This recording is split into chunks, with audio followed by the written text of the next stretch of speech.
21 de abril de 2005 ele morre.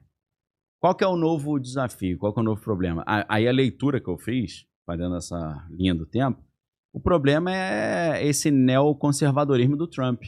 Ou esse retorno do Trump, que agora falou para a revista Atlantic que ele não governa só os Estados Unidos, ele governa o mundo. Ele mandou essa, eu sou governante do mundo. Aí botou aquele meme sentado no Vaticano, que perguntaram para ele, né? Papa Francisco morreu, qual é o seu cardeal ideal que você preferido para ser papa? Ele fala, minha primeira opção sou eu acho que eu daria um excelente papa, né? Mas como eu não posso, eu acho que o cardeal Richard Dolan seria... Acho que não, né? Richard Dolan é outro cara, é outro jornalista.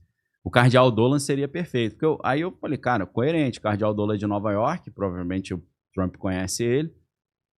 E aí eu tava achando que seria ele. Só que depois eu fiz uma reflexão que é a seguinte, cara, o Trump não é burro. E ele sabe que se ele chega no Vaticano, você tem só do grupo que o Papa Francisco nomeou de cardeais, eram 108 cardeais. Então 108 cardeais de linha mais progressista. Com certeza todos eles odeiam o Trump. E eu tinha certeza que se o Trump falasse esse eu acho legal, os caras iam falar esse então você esquece, esse não vai entrar de jeito nenhum. Então não sei se o Trump deu uma de João sem braço ali, né? Esse é o meu preferido, mas na verdade ele já tinha um outro na manga. É muito difícil saber.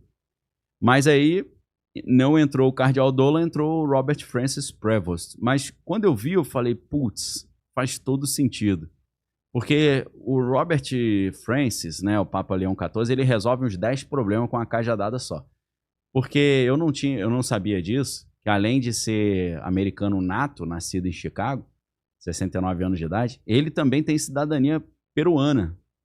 E ele até então era o presidente de toda a missão católica para a América Latina inteira. Ele é muito respeitado na América Latina. Ele ficou durante muitos anos fazendo trabalho missionário no Peru, em regiões pobres e tal. Então eu pensei, cara, esse cara continua o trabalho do Francisco na América Latina, porque ele tem esse know-how, fala fluente espanhol, conhece a região. E, além disso, como americano nato, ele pode fazer a frente na diplomacia com o Trump, né? Para tentar alinhar os interesses do Vaticano com os interesses do Donald Trump lá. Então, eu falei, cara, pô, vai ser um americano. Eu achava que era o Dolan, né? Vai ser o cardeal Dolan. E aí eu falei, falo ou não falo isso na minha live? Aí no dia 7 eu falei, né? Falei, ó, eu já sei quem vai ser o próximo Papa. Aí eu falei, vai ser o primeiro Papa americano, eu acho, e vai ser o cardeal Dolan. Aí no dia seguinte, eu lá ao vivo, os caras, é um americano. Eu falei, caramba, é o Dolan? Ele falou, não, é o Prevost. Eu falei, mas pelo menos eu acertei que era um americano, fez sentido o raciocínio, né? Então foi assim que eu cheguei nessa conclusão, né? Tá gravado lá, né? Pra quem quiser ver no dia, né?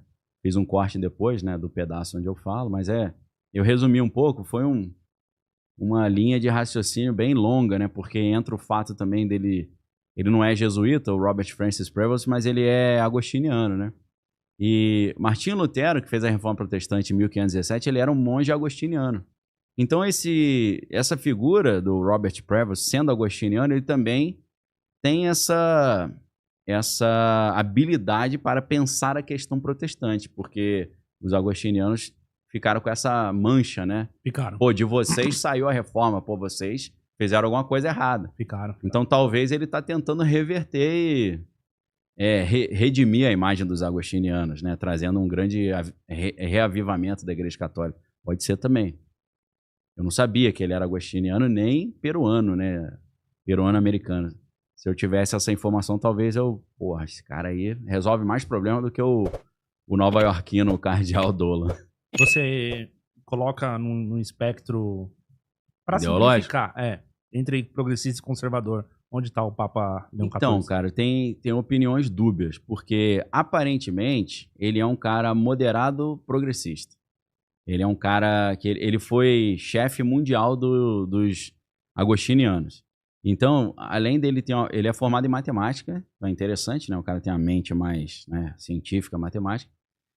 Ele estudou matemática na Universidade de Vila Nova. A Universidade de Vila Nova é administrada pelos agostinianos. Então, na universidade, ele foi cooptado por a ordem agostiniana, mas ele chegou ao ponto de ser chefe mundial dos agostinianos. Então, ele tem uma habilidade administrativa muito grande também.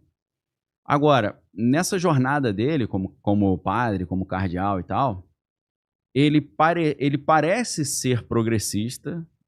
Alguns exemplos. Foco social, missões, né? São coisas que os progressistas da teologia da libertação gostam, né? Repetindo aquela frase, a opção da igreja preferencial para o pobre. Então, isso aí é 100% progressista. Outra coisa, ele foi convidado pelo Papa Francisco para liderar ser presidente do Dicastério dos Bispos, que é o cara que escolhe no mundo inteiro quem serão os bispos. Então, uma função muito importante. E ele trouxe 3 mulheres para participar desse grupo. Então, isso foi visto como um avanço progressista muito grande, colocar mulheres nessa história. Então, aparentemente, ele era um cara que trabalhava lado a lado com o Papa Francisco. O Papa Francisco mandou ele vir dos Estados Unidos para trabalhar junto com ele, assumindo esses cargos, assumiu a América Latina inteira, a escolha de bispos e tal. Então, ele era um dos braços direitos do Francisco. Francisco 100% progressista, né? Então, você fala que o cara é progressista. Então, oficialmente, ele é progressista. Foi nomeado, é um dos 108 nomeados pelo Papa Francisco. Se eu não estou enganado, esse foi o primeiro conclave do qual ele participou. Porque eu acho que ele foi eleito cardeal recentemente. Recentemente. Então o irmão dele, do Robert Francis, falou até que ele assistiu o filme Conclave para ver como é que era. Porque ninguém fala, né? Então o cara não tem muita fonte. Então, aparentemente, ou assim, para a grande mídia, ele é progressista. Porém, tem vários problemas aí. Ele já emitiu opiniões, inclusive hoje saiu mais uma opinião nessa linha, de que família é a família tradicional, é pai, mãe e filho. Outros tipos de família ele rejeita, que ele fala que isso aí é só fonte de problema. Ele já falou contra a ordenação de mulheres ao diaconato ou mulheres sacerdotes também, o que é uma pauta que o Francisco estava tentando implementar, pelo menos ordenar diaconisas, né? Ele falou que isso ele está fora, que ele é mais doutrinário. E o mais estranho de tudo foi, para mim, né? Eu levei um susto quando eu descobri isso. O cara é filiado ao Partido Republicano, pô. E ele não só é filiado assim, meu nome tá lá, ele participa das primárias, vota nas primárias, votou agora na eleição 2024. Então ele é um cara politicamente engajado, só que afiliado aos republicanos. Eu falei, pô, meu irmão, esse cara é um falso progressista, pô. E aí eu falei, cara, o Trump deve estar felizão com essa história, né? Ele tem um afiliado ao Partido Republicano como Papa. Acho que era tudo que ele queria, né? A gente teve uma situação também que gerou muita polêmica, foi ele cumprimentando os fiéis, aí tinha um cara com a bandeira, né? E ele virou de costas. Esse vídeo aí é bem claro. Ele ignorou ele e tal. Tá passando assim. Ele ignora, ele vira as costas. Vira de costas e depois volta. Pô, o pessoal progressista deve ter ficado irado, né? E a galera conservadora deve ter achado lindo. Então, eu acho que ele parece ser muito progressista, mas ele é ao contrário, né? Tem aquela história do cara que é verde por fora e vermelho por dentro, né? Melancia. Eu acho que ele é ao contrário, ele é vermelho por fora e verde por dentro. Ele parece progressista, mas ele tem um coraçãozinho republicano. O engraçado é que, diferente do Bento XVI, que escrevia muito, né?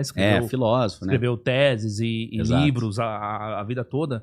Não tem um livro publicado pelo Robert Proust. Parece que é mais assim o cara... O Robert mão Proust, na massa. Ele só é conhecido como, você falou, é um grande administrador. Administrador, trabalho social. Um técnico, no sentido de, eu sei lidar com... Sim, não é um teólogo de alto padrão. Não é um cara que a gente conhece as opiniões dele. Sim, meio misterioso.